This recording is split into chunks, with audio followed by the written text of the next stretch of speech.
soy un hombre del sur, polvo, sol, fatiga y hambre. Hambre de pan y horizontes, hambre. Bajo la piel resecada, ríos sólidos de sangre.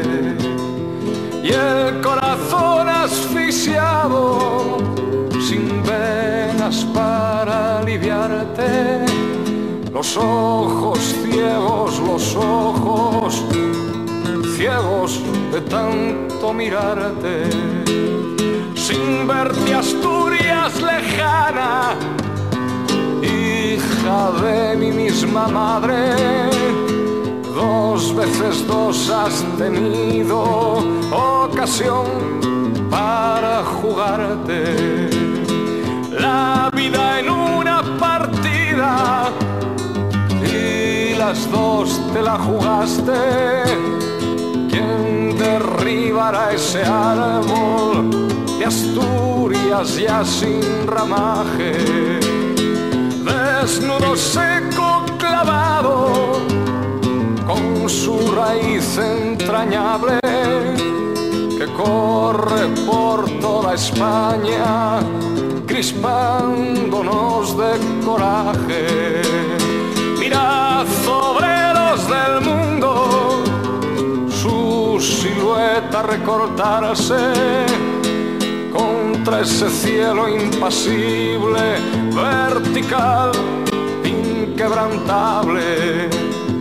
Firme sobre roca firme, herida viva su carne.